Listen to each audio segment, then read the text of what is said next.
datos, contextos y análisis, llega un informe especial.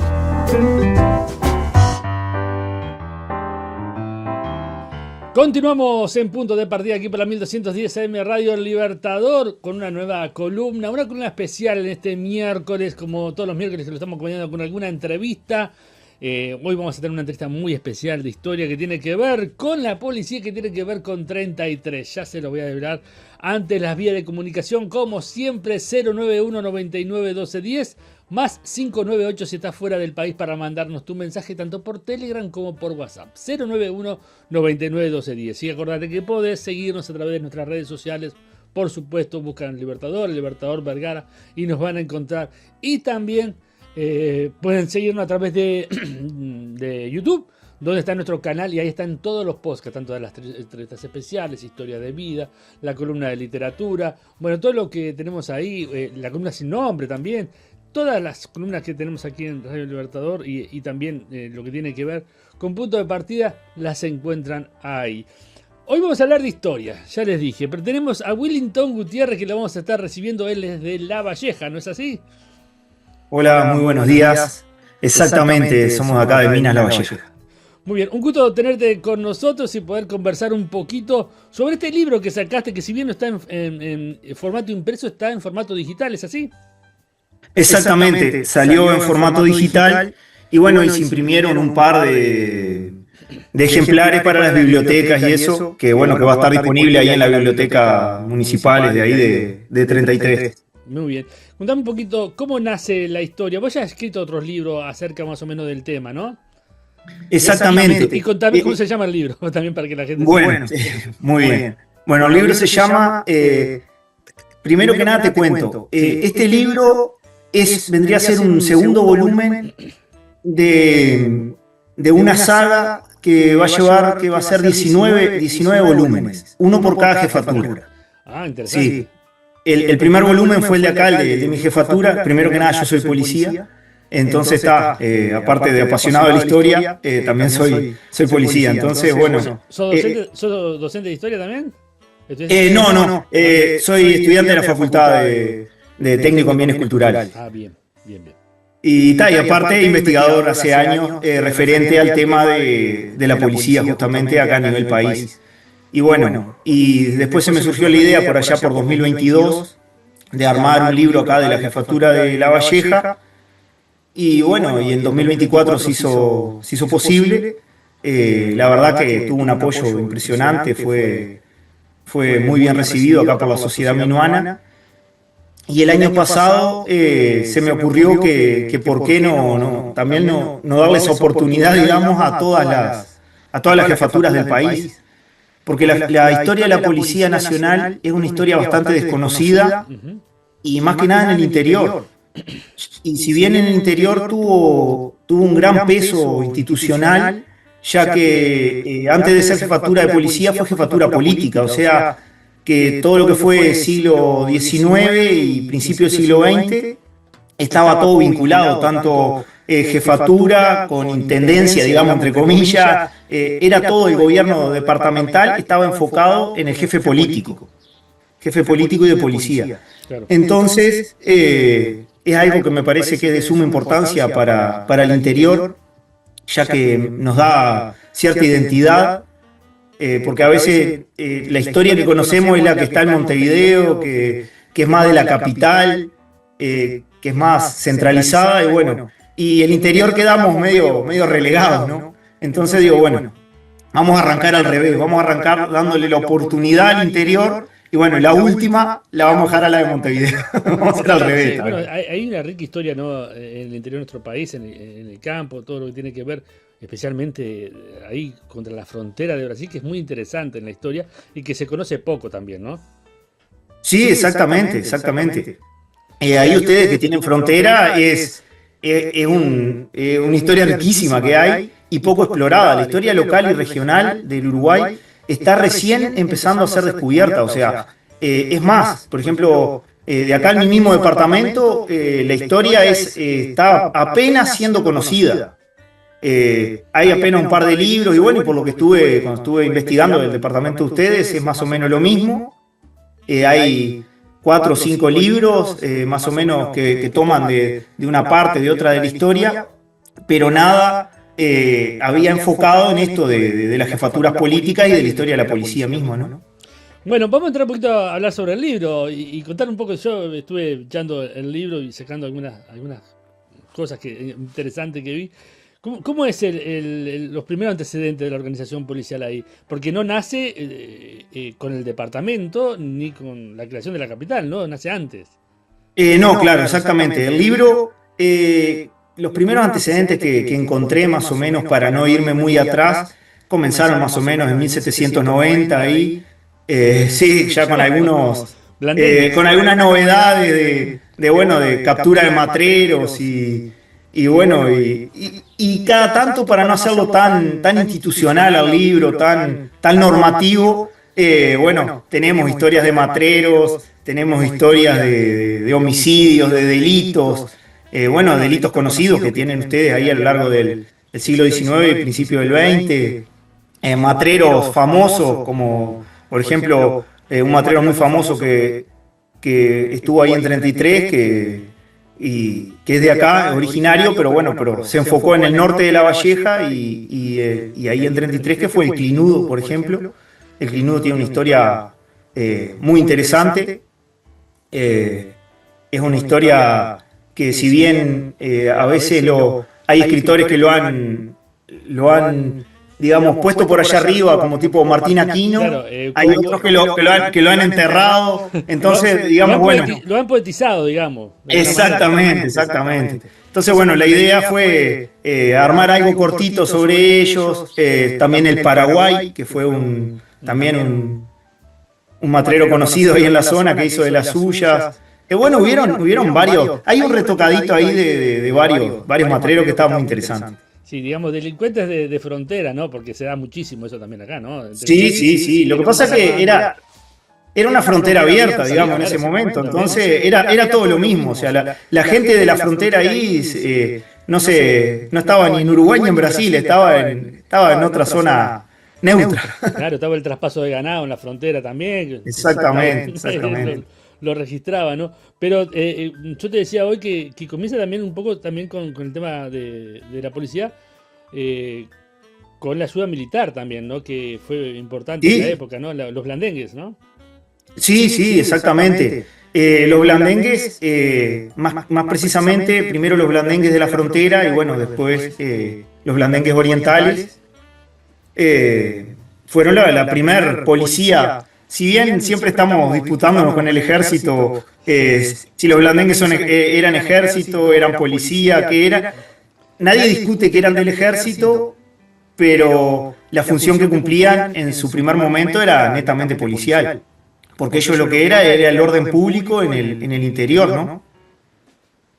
Por lo tanto, no era que estuvieran combatiendo ejércitos extranjeros, sino que estaban combatiendo la delincuencia organizada dentro del país. Que estamos hablando que uno a veces se asusta de hoy en día, que decís, la delincuencia que hay hoy, las bandas armadas, esto y lo otro. Estamos hablando que venían gavillas de repente armadas. En ese momento también, estamos hablando hace 200 años atrás, ya habían gavillas de 30, 40 personas que salían a robar, a matar, a violar, a hacer todo lo que quisieran, sin que nadie se lo pudiera impedir, ¿no? Con total impunidad, claro. Exactamente. Vos registrás un hecho ahí en el 1852 que tiene que ver con una matanza de animales. Me pareció recontra bien interesante, pero más me asustó el número. Impresionante. ¿De los perros? De los perros. Perros cimarrones, sí, exactamente. Los perros cimarrones fue algo muy es desconocido acá en Uruguay. Es un tema bastante desconocido. Si bien todos hemos escuchado la frase de Artigas, bueno, si me quedo sin soldados, pelearé con indios y perros cimarrones y lo demás, nadie toma a veces la magnitud del perro cimarrón, ¿no? O sea, estamos hablando que no era que vos andabas ahí y habían 4 o 5 perros. Claro, o sea, eran miles, habría de miles de perros. Claro, hoy en día, de hecho, se denuncia mucho, ¿no? En el campo, el tema de los perros, ¿no? Que atacan el ganado. El número que vos das en el libro es impresionante. Ah, sí, sí, sí, sí. Estamos hablando que el propio Artigas hizo una matanza de, no recuerdo si fue 13.000 perros. O sea, una cosa descomunal. Bueno, ¿cómo sería para que el mismo Cabildo de Montevideo sacara una normativa que era obligatorio que todo habitante del territorio tenía la obligación por año de matar al menos 2 perros? Salir a matar 2 perros, tenía que cortarle las orejas y mandar las 4 orejas al Cabildo. O sea, era obligatorio, si no, iban multados, o sea, por no hacerlo. Era obligatorio hacerlo. O sea, que estamos hablando que, por ejemplo, las jaurías de perros salían y mataban, digamos, 20, 30 vacas como nada, ¿no? Claro, sí, sí. O sea, y se agarraban algún parroquiano ahí medio desprevenido, o sea, hay varias historias de varios parroquianos que marcharon, o sea, se los comieron, definitivamente. Tremendo, tremendo. Sí, sí, sí. Y bueno, ¿y cuándo se empieza a crear una jefatura, por decirlo así? Bueno, mira, todavía cuando en 1853, cuando crean la ciudad de 33, ahí todavía dependía de Cerro Largo, ¿no? ¿Pero era Dependía ciudad o pueblo? No, ahí era una villa, digamos. Sí, sí, ni siquiera pueblo, o sea, era una villa. Un asentamiento, digamos, porque tampoco no sé si villa, porque era un caserío. Ahí había una seccional con unos pocos policías, no recuerdo exactamente ahora, pero eran 4 o 5 policías, no era más de eso. Que estamos hablando que le correspondía venir hasta acá, hasta la zona de donde está José Pedro Varela, acá en La Valleja, más o menos, un poco más acá, ¿no? O sea, porque estamos hablando que ahí era todo Cerro Largo todavía, y acá el departamento de Minas no llegaba hasta donde está el límite. O sea, el límite a posterior después, bueno, se movió varias veces y bueno, y demás. Pero hasta ese momento todavía pertenecía a Cerro Largo. Bien. Y bueno, y después con la creación del departamento en 1884, fue que se crea la jefatura de policía de 33, y bueno, y ahí al mando del primer jefe, que fue Manuel Rodríguez, comenzó en una casa de alquiler de Lucas Urrutia, la jefatura, y bueno, tuvo su ida y venida porque había poca gente, poco presupuesto, una jefatura nueva, si bien era el furor de una jefatura nueva, pero tampoco había mucha plata, era un momento no muy bueno del país, estaba complicado. Claro, claro. Y bueno, y a raíz de la jefatura hubieron algunos episodios importantes, ¿no? Por ejemplo, vos acá mencionás posiblemente el episodio de la gavilla de Isabelino Maciel. Sí, sí, sí, tal cual, tal cual. Sí, y hubieron, como te digo, las gavillas eran lo más común que atacaran a los pueblos, o sea, la gente a veces, en ese momento de repente la policía no estaba o el ejército estaba, porque estamos hablando que el siglo XIX estuvo lleno de revoluciones, ¿no? Estuvo lleno de levantamientos, revoluciones que venían y hacían, tanto el ejército como los revolucionarios venían y levantaban todo hombre que hubiera, arma, caballo, todo, y se llevaban todo y lo ponían en las filas de ellos, tanto el ejército como los revolucionarios. Entonces la ciudad, las villas quedaban totalmente desprotegidas, ¿no? Quedaban sin policía, sin soldados, sin hombres que la protegieran. Entonces muchas veces la defensa terminaba quedando en manos de mujeres, niños y ancianos. Entonces ese caso que tú decís, por ejemplo, se fueron confiados que no tenía defensa el pueblo y bueno, y estaba, sin embargo, se había organizado justamente las mujeres, los niños y unos pocos hombres que habían quedado y defendieron a punta de fusil el pueblo y los terminaron matando a algunos de ellos y a otros terminaron escapando. Pero bueno, también digo, las gavillas eran muchos hombres armados, ¿no? No eran sí, sí, sí.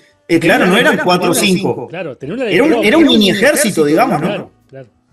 Era un mini ejército, tenían 20, 30 y a veces... Esta villa era una de las más importantes que había en la época, ¿no? Mirá, ¿qué pasa? Las primeras ciudades del interior formadas, digamos, bueno, fueron Minas, San José, San Carlos, Paysandú, demás. Pero después para esa zona, sin ser, desde Minas a Melo, no tenías absolutamente nada. Antes de la formación de 33 no había absolutamente nada. Entonces, la formación de 33, si bien fue un lujo para el momento que hubiera ese parate ahí, tanto para las diligencias como para los viajeros, como para todo. También para la delincuencia fue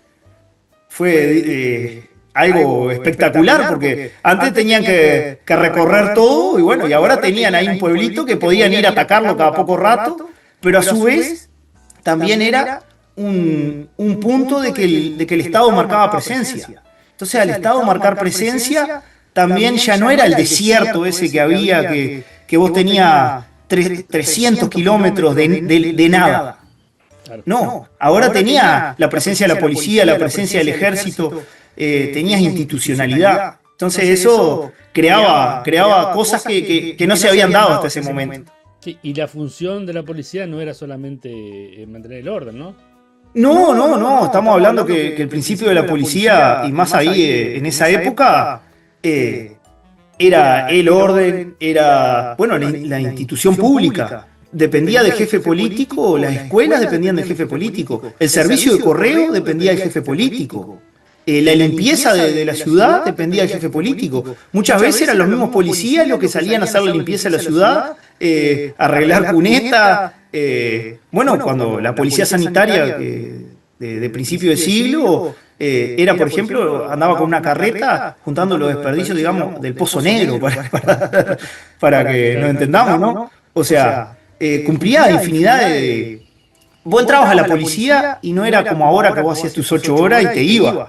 No, o sea, en ese entonces, como quien dice, te ibas a vivir a la comisaría y quedabas ahí indefinidamente. Para tener un día de licencia te tenía que autorizar el jefe de policía mediante nota, y si eras oficial te tenía que autorizar el ministro a salir un día para ir a tu casa, por ejemplo. No era ir a tu casa. Sí, yo acá tengo que, por ejemplo, que dice que tener el control del comercio, el cobro de la ejecución y multa, embargos, recaudaciones, persecuciones, por supuesto, a delincuentes, cuestiones sanitarias, control de curanderos. Sí, exactamente, porque ¿qué pasa? En ese momento la medicina no estaba desarrollada como ahora ni cerca, ¿no? O sea, estamos hablando que recién, vos date cuenta que si hoy por hoy a veces nos cuesta que un especialista venga a los pueblos del interior a radicarse para una policlínica, para un hospital del interior, imagínate en el siglo XIX, entre matreros, caminos intransitables, en el medio de la nada, ¿qué médico iba a querer de repente ir a perderse a un pueblo ahí, de estar tirado, pasándola mal? Entonces, bueno, estaban los curanderos que realmente tenían buena voluntad de curar gente. Después estaban los que se querían hacerlos vivos, ¿no? Que hay ahí un par de casos que aparecen en el libro, de curanderos que hacían la mala medicina, como le llaman, y los mismos médicos del pueblo terminaban por denunciar que seguro, o sea, había gente que, yo qué sé, yo no lo expresé de repente en algunos casos porque iban a decir, este loco está loco, pero por ejemplo hay algunos partes de gente que por dolor de cabeza le hacían poner una paloma muerta en la cabeza y vendársela y tener una paloma muerta varios días en la cabeza vendada, o sea, estamos, viste, cosas que son impensables, ¿no? Hoy por hoy. Claro, claro. Bueno, también digo, hubo también, obviamente, problemas internos, ¿no? Hay un personaje que se llama Pantaleón Rodríguez. Contame un poquito sobre él. Pantaleón Rodríguez, pero ¿de qué me sacaste apurado? Es que en él ese caso no me doy cuenta. Que usaba métodos poco convencionales para... de curandero, decís tú. Es curandero. Bueno, está, porque ahí no, porque eso me quedé pensando en otro caso. No, es curandero, sí. Justamente, Pantaleón Rodríguez había dejado morir 2 o 3 personas, justamente porque justamente uno de los casos es ese que yo te digo de la paloma. O sea, estamos hablando que para dolores de cabeza mandaba eso, por ejemplo, mandaba baños de agua helada de madrugada a personas que estaban con fiebre, a la intemperie. Bueno, tenía... La verdad que bueno, un médico lo denunció porque ya te digo, le había dado muerte a 2 o 3 personas. O sea, una cosa de loco, ¿no? Te preguntaba por Pantaleón Rodríguez era un comisario de 1985. que fue destituido porque usaba métodos, ¿Por la timba? No, métodos de castigo y tortura. No, porque estaqueó. Sí, no, ese fue porque estaqueó a dos personas en unas carreras que se pelearon. Los llevó, los estaqueó de pies y manos, digamos. O sea, la estaca te ponían 4 estacas, te ataban con unas piolas y bueno, te dejaban estaqueado ahí. Él argumenta cuando la defensa de él, cuando lo quieren correr, él para defenderse argumenta que estaba lejos de la comisaría en esas carreras justo en ese momento y como no tenía un cepo para ponerlo ni tenía nada, bueno, decidió estaquearlo. Pero no tuvo mejor idea que estaquearlo en medio de las carreras, allí adelante de todo el mundo, ¿no? O sea, no es que vos me decís, bueno, yo que sé, lo llevo y los ato de un árbol, yo que sé, no sé. No, lo estaqueó de pie y mano y siguió jugando la taba, ¿no? ¿Había mucho abuso policial en esa época? Sí, ¿qué pasa? Estoy hablando de los primeros años, ¿no? Sí. El problema en ese momento, estamos hablando que tenés la mayoría policías analfabetos, totalmente analfabetos, ¿no? Claro. O sea, date cuenta que para ser comisario, que era la máxima autoridad del pago, que no era el grado comisario como es ahora, grado subcomisario, comisario, no. Comisario se le llamaba al encargado de la seccional, que a veces era un comisario, a veces era un sargento, a veces era un oficial, dependía, ¿no? Eso dependía, podía ser hasta un cabo a veces. Era nombrado, muchas veces era un civil que agarraban, lo nombraban y por ejemplo, el civil lo nombraban y bueno, y él después, al parecer de él, terminaba por hacer justicia propia, ¿no? O sea, de repente se llevaba mal con un vecino y ese vecino justo había cometido una infracción y él consideraba que el mejor castigo era encajar una paliza, o sea, dar una paliza a rebenque, no llevarlo detenido. Estamos hablando que hay casos que, bueno, yo qué sé, hay casos de los mismos comisarios atacar a otras autoridades, como a los jueces, como a los alcaldes.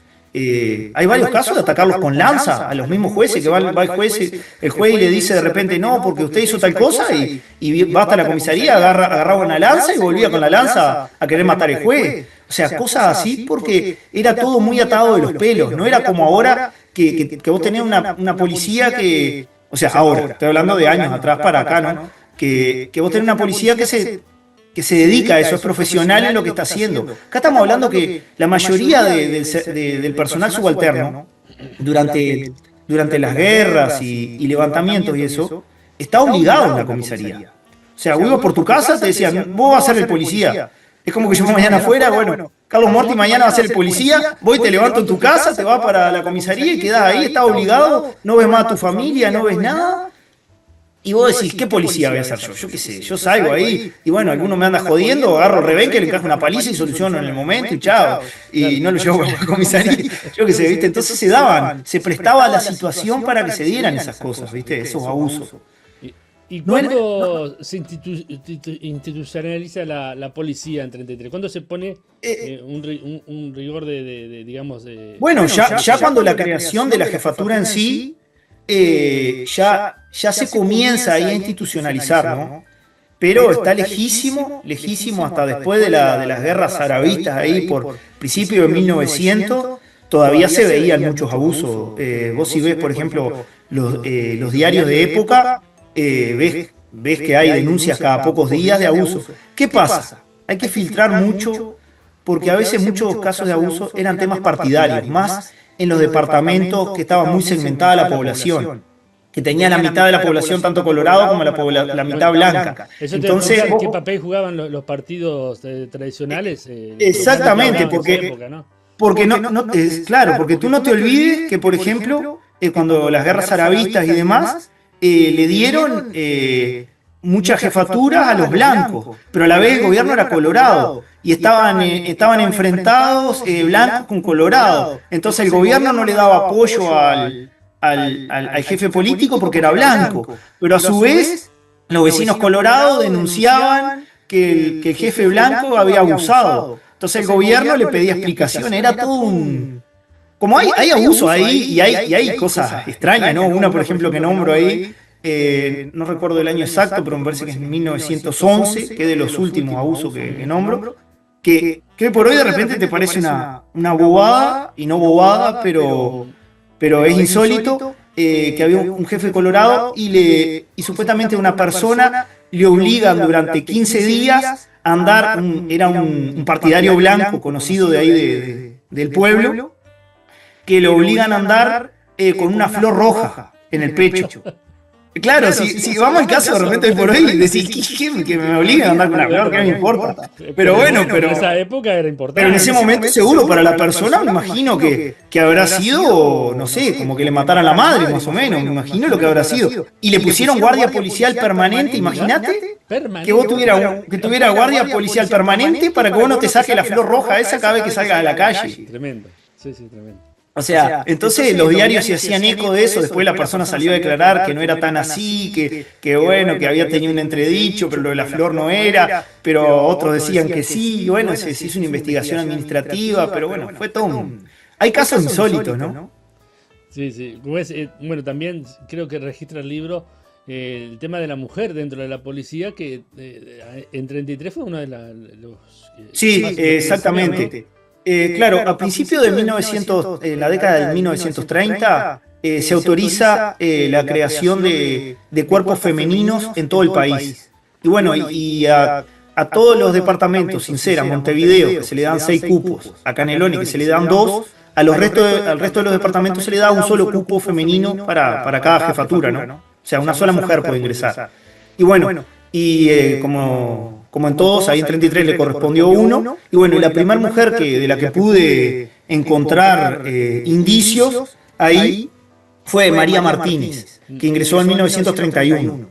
Fue la primera mujer de la que encontré indicios de ingreso, ¿no? Porque como lamentablemente en todos los archivos policiales del país, un tema que no hablamos, es que se destruyó muchísimo de los archivos. No hay casi nada. Estamos hablando que siglo XX, policialmente, no hay casi nada. No se encuentran casi, no hay casi archivos, no. Es muy poco lo que hay. Y lo de siglo XIX, no debe haber mucho tampoco, ¿no? Exactamente. Y siglo XIX, anterior a 1870, hay poco, casi nada también. Entonces hay muchos vacíos que hay que ir armando desde otros archivos, desde Hacienda, desde Migraciones, hay que ir armando desde otros lugares.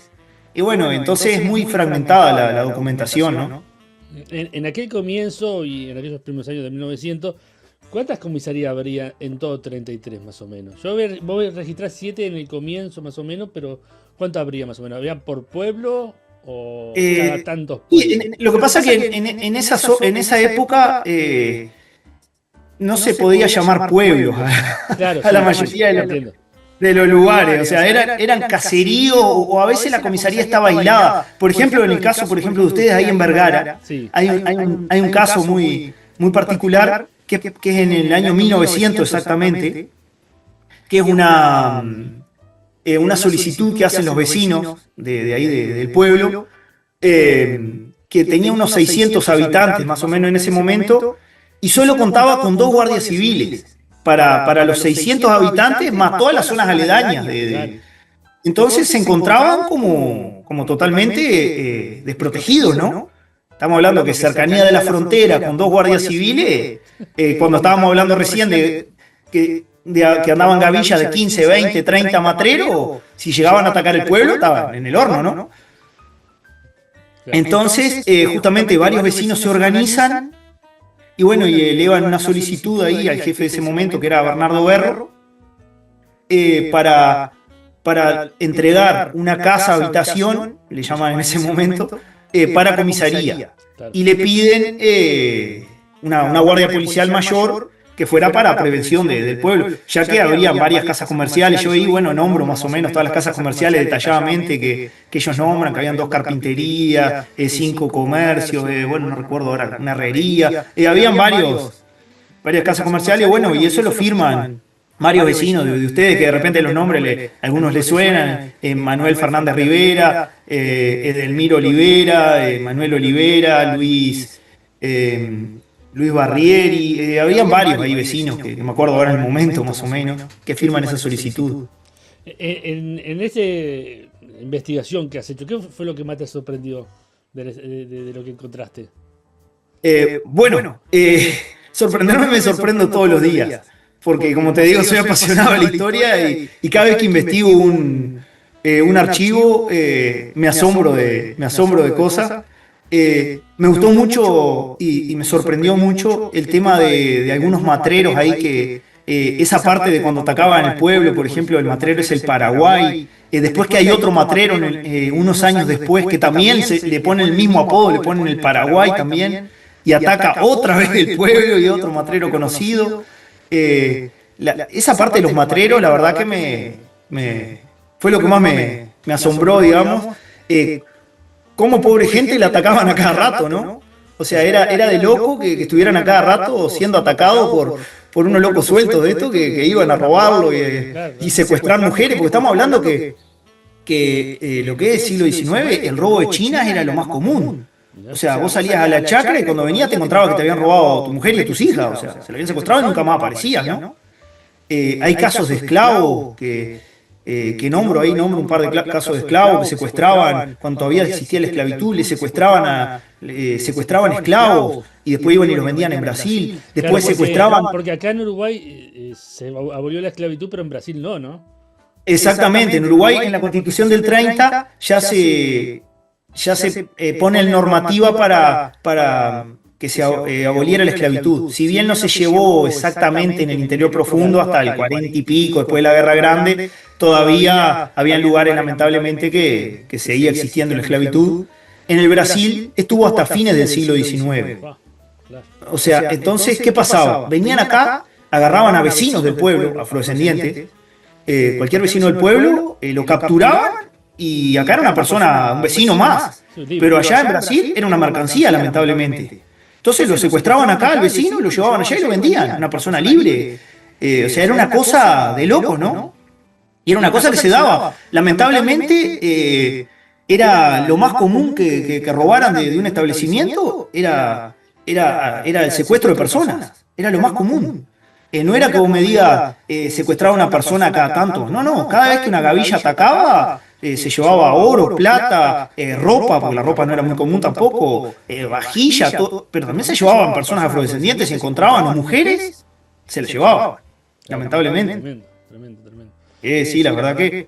Y hablando de eso, también algo que destaco ahí en el libro, es por ejemplo un caso que a mí yo por ahora, desde que estoy investigando la policía, no se me había dado de encontrar, es el primer caso de un oficial afrodescendiente. Si bien había encontrado muchos policías, obviamente, afrodescendientes, sí, después de la liberación, digamos, de la esclavitud acá en Uruguay, no había encontrado comisarios, un comisario y una seccional. Y bueno, le dan a un policía afrodescendiente, Patricio Gordillo, le dan una seccional a cargo. Viene muy recomendado de Cerro Largo, el jefe de Cerro Largo lo manda muy recomendado como un oficial muy destacado y está un año y pico, después se pelea con el jefe, ahí bueno, está ahí. Y el caso es que es minuano también a su vez, es minuano, es de acá, del departamento de Minas, no sé si de acá de Minas, pero del departamento de Minas, que se llamaba en ese momento. También, ¿cómo has visto la transformación histórica de la policía en 33? Uy, claro, hay un abismo, ¿no? Obviamente. Si bien el siglo XX me hubiera gustado haberlo podido estudiar un poco más, fue poco lo que pude estudiarlo, por eso que te decía del tema de destrucción de archivos, ¿no? O sea, no es que se haya destruido por querer destruir algo, sino que se destruyó en todo el país por ignorancia, ¿no? Estamos hablando que, por ejemplo, acá se destruyó el archivo para dejar lugar libre para hacer una barbacoa en su momento. O sea, claro, o sea... Usaron el mismo papel, ¿no? Para hacer la barbacoa. Claro, ¿no? Y justamente dejar la pieza libre para eso. O sea, estamos hablando que por ignorancia. Entonces, creo que a nivel país pasó lo mismo. Entonces, lamentablemente, se perdieron y tenemos escalones grandísimos. Estamos hablando que tenemos archivos desde matreros y robos y gavillas y todo eso, y saltamos casi a la era tecnológica, sin que haya casi que ningún archivo más que justamente los relatos de los policías que todavía viven, policías veteranos de repente, de muchos años, que bueno, que eso es un deber que le dejo para algún historiador local o apasionado de la historia, es juntar esos relatos, esas anécdotas, antes de que se pierdan en el tiempo. Que si vamos al caso de la memoria viva que queda de muchas de esas historias de comisarías, que imagínate lo que habría sido ser policía, ya viniendo acá en el tiempo, en los años 50, en los años 60. Por ejemplo, acá en Mina tenemos un par de policías que tienen 90 y pico de años, que tienen cada historia que no puedes creer, ¿no? O sea, salían a hacer una recorrida y decían, bueno, voy de recorrida, comisario. Y salían de recorrida en un caballo y demoraban 20 días en volver a la comisaría de vuelta porque recorriendo se iban quedando casa por casa. O sea, cuando venían le daban el parte al comisario de la recorrida. O sea, estamos hablando que ahora hacer una recorrida y salís una hora de recorrida y recorrís toda la ciudad, recorrés todo un pago entero en una hora. Y estamos hablando que los pobres tipos estaban de repente 15 días quedándose en un arroyo ahí, durmiendo arriba del recado. Pues, o sea, hay historias grandiosas, ¿no? Claro. Estaría bueno recorrer históricamente con esas historias, ¿no? Encontrar esas historias. Quizás en alguna iglesia, algún documento también pueda haber. Exactamente. Hay, justamente... hay que vincular varias instituciones para lograr hacerse de la historia de la zona, ¿no? La historia local. Sí, en 1984 fue declarado de monumento histórico o patrimonio histórico la comisaría de 33, ¿no? Sí, 84, no me acuerdo. Sí, en el 84, y después, sí, y en el 98 fue algo más, no recuerdo si fue la fachada, no recuerdo, eso sí, no. Bueno, el 98 fue nuevamente monumento histórico, ahí va, monumento histórico en el 98, perdón que justo tengo acá el libro a mano. En el 98 fue monumento histórico. Y bueno, y en el 84 los 100 años, ¿no? Que fue una fiesta bastante importante, y bueno, fue cuando inauguraron la biblioteca. Porque inauguraron una biblioteca en la comisaría ahí. Una biblioteca policial, que hoy por hoy es algo que he visto que la gente desconoce a veces ahí en 33, que yo me asombré, o sea, yo me asombré también, porque es la única que conozco. La jefatura de 33 tiene una propia biblioteca. Yo no tenía conocimiento. Es más, o sea, no conozco muchas jefaturas que tengan una biblioteca. La verdad que me dejó asombrado y me gustó esa iniciativa. No sé si es abierta al público o no, o si es solo para los policías, pero la verdad que me gustó esa iniciativa de una biblioteca ahí dentro de la misma jefatura, ¿no? Bueno, después de estudiar estos más de 100 años de la policía, ¿qué te dejó esta enseñanza, esta investigación?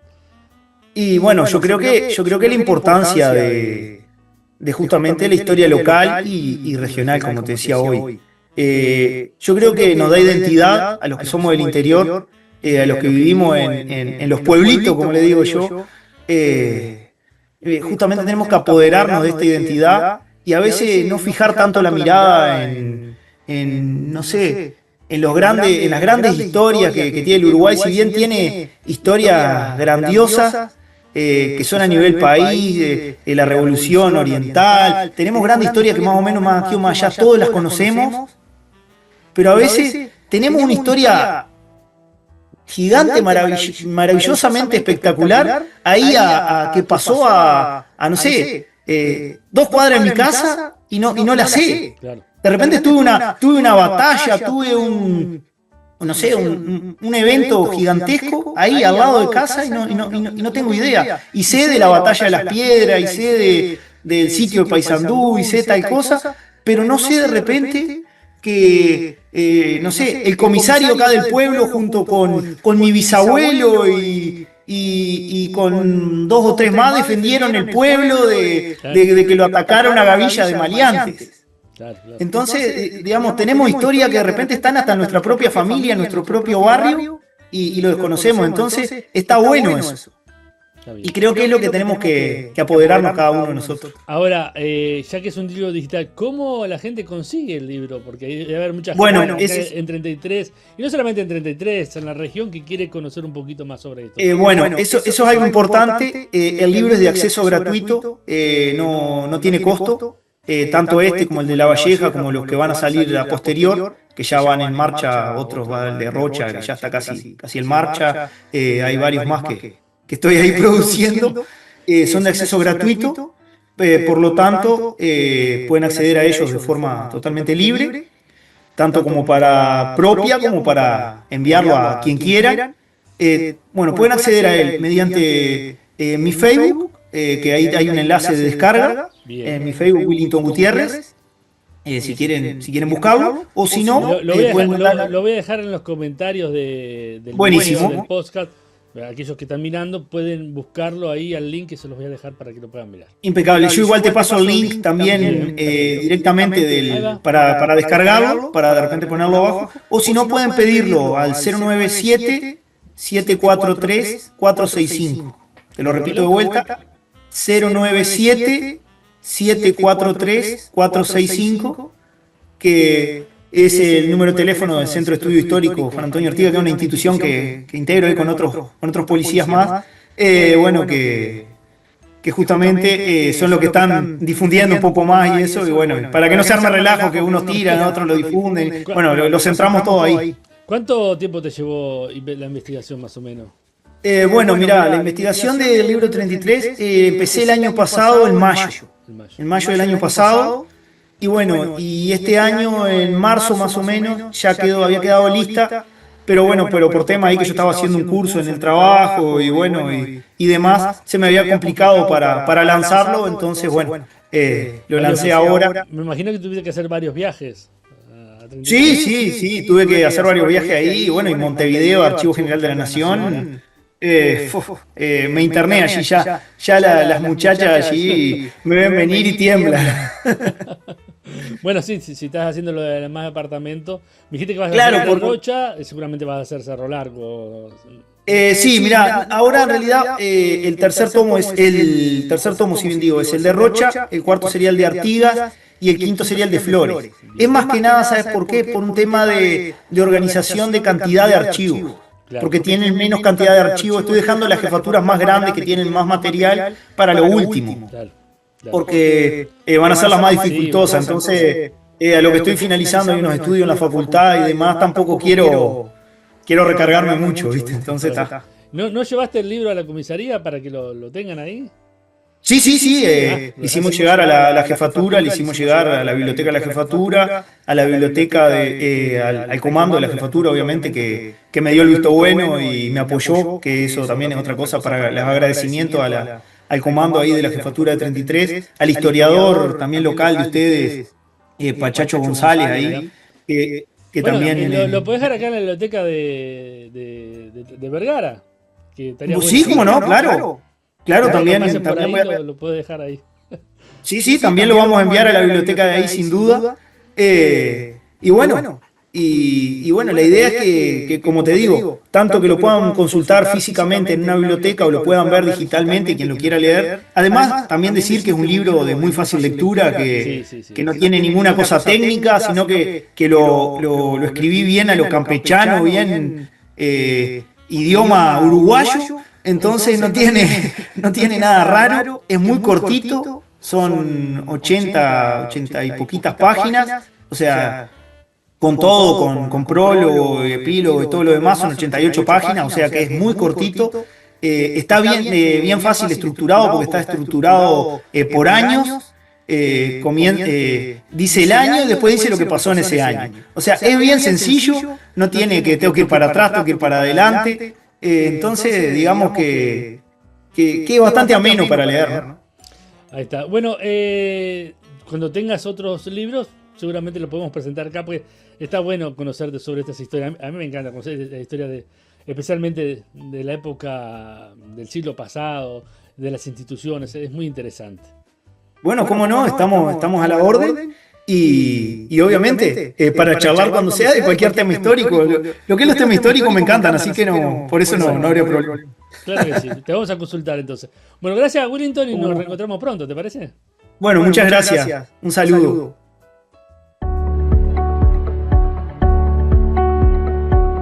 Desde Vergara y para todo el mundo.